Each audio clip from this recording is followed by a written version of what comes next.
আপনি শুনছিলেন টিআইবির একটি রিপোর্ট এবং আজ একটি সংবাদ সম্মেলন করে সেই রিপোর্ট প্রকাশ করা হয়েছে, বিস্তারিত জানানো হয়েছে।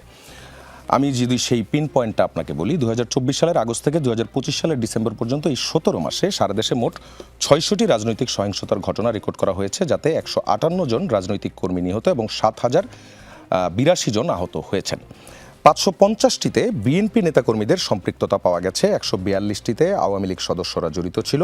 এই সময়ে জামায়াতের 46টি ঘটনায় জড়িত ছিল বলে গবেষণায় উল্লেখ করা হয়েছে।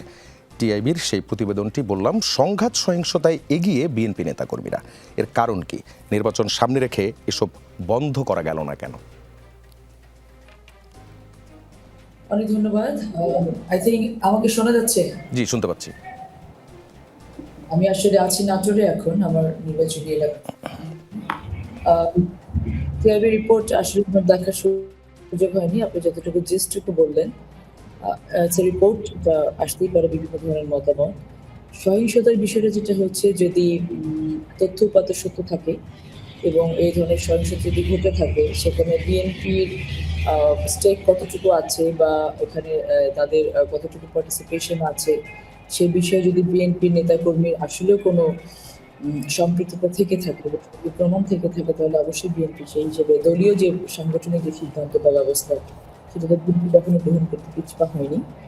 বাকিটুকু আইন শৃঙ্খলা রক্ষাকারী বাহিনীর দায়িত্বের উপর পড়ে। তো আমরা যেটা দেখেছি 2024-এর 5ই আগস্টের পর থেকে আসলে প্রশাসন বেশ কিছুটা রিল্যাক্টেন্ট ছিল এই বিষয়টাকে অ্যাড্রেস করার জন্য।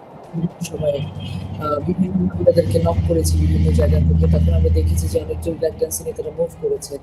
তো সেখানে আসলে একটু গ্যাপ তো তৈরি হয়েছে এবং পুলিশের সাথে বা প্রশাসনের সাথে জনগণের একটু দূরত্ব তৈরি হয়েছে।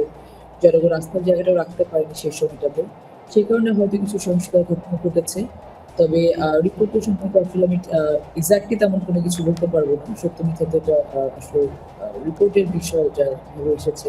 তথ্য-উপাত্ত যদি থেকে থাকে, আমাদের দলীয় হিসেবে আমরা দলের সাংগঠনিক যে সিস্টেম আছে, তার সাংগঠনিক যে পলিসি আছে, এই মোতাবেক যদি সেরকম তথ্য-উপাত্ত সত্যতা পাওয়া যায়, অবশ্যই তাদের বিরুদ্ধে শাসন ব্যবস্থা গ্রহণ করা হয়েছে। অতীতেও হয়েছে, সেটা আপনারা দেখেছেন। তো এখন কেন এটা আসলে নিরসন করা গেল না বা কমানো গেল না? দেশের অবস্থা তো আসলে 5ই আগস্টের আগে যে ঘটনাগুলো ছিল, সেটার পর থেকে যে খুব বেশি চেঞ্জেস এসেছে, সেটাও কিন্তু না। এটা আমরা বলতে পারি না। একটি আশা আকাঙ্ক্ষা নিয়ে 5ই আগস্টের পরে 8ই আগস্ট যে গভর্নমেন্ট বাংলাদেশে ফর্ম করেছিলেন, গভর্নমেন্টের যে আসলে সেই আশার জায়গাটা থেকে খুব বেশি উঠতে পারে না, সেটাও কিন্তু আমরা দেখেছি। তো আশা এবং বাস্তবতার মাঝখানে বিশাল ফারাক ছিল। যে কারণে আমরা এখনো বলি যে আসলে একটি সিস্টেম বিদায় নিয়েছে, কিন্তু আরেকটা সিস্টেম যেটা গণতন্ত্র আমরা বলি, এই গণতন্ত্রের যাত্রা কিন্তু শুরু হয়নি।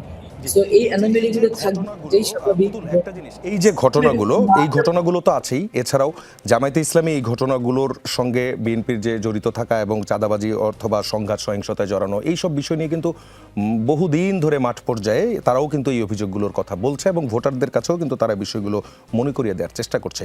এই যে রিপোর্ট অথবা এই যে ঘটনাগুলো, এই যে ইনসিডেন্টসগুলোর কনসিকুয়েন্সেস, এগুলো ভোটের মাঠে পড়বে না কি?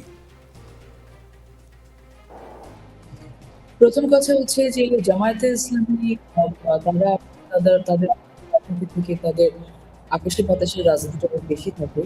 তাদের যে বাহিনী থাকে, বাহিনীর মাধ্যমে তারা প্রপাগান্ডা চেয়ে অনেক বেশি এমফাসিস তাদের রাজনীতির মাঝে।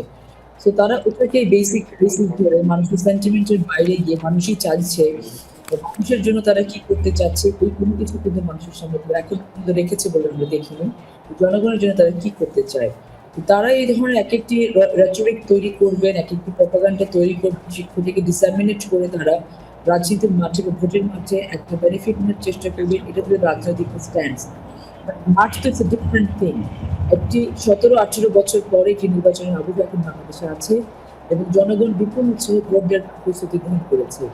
বিএনপি কি করেছে, বিএনপির চাঁদাবাজির কি অবস্থা, বিএনপি কি করেছে না করেছে, বিএনপি যতগুলো নেতাকর্মীর বিরুদ্ধে প্রমাণ স্বরূপ যে অপরাধের তথ্য-উপাত্ত এসেছে, প্রত্যেকটার বিরুদ্ধেও কিন্তু বিএনপি সাংগঠনিক ব্যবস্থা গ্রহণ করেছে। আপনারা দেখছেন হাজারো নেতাকর্মীকে দল থেকে বহিষ্কার করা হচ্ছে।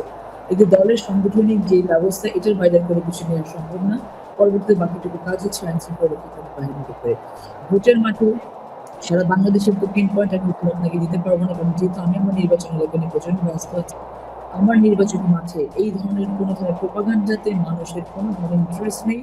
তারা তাকিয়ে আছে কি ভবিষ্যৎ বাংলাদেশের দিক একেবারে খুব রুট লেভেলে যে চাওয়া যে আমি কি করে ভালো থাকবো, আমি কি করে নিরাপদ থাকবো, আমার বাচ্চাটা আমার সন্তানটা ভালো পরিবেশটা কি করে পাবে, যে সন্তানটা আমার যোগ্যতা আছে চাকরি পায়নি তাকে কি করে আমি চাকরি দিতে পারবো।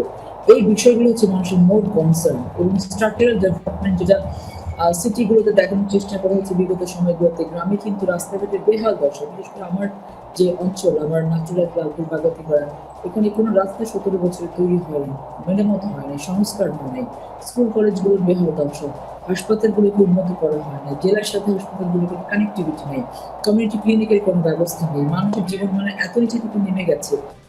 কিন্তু কনসেন্ট্রেশন ওদিকেই আছে এবং তারা সেখান থেকে রিলিফ চাচ্ছে।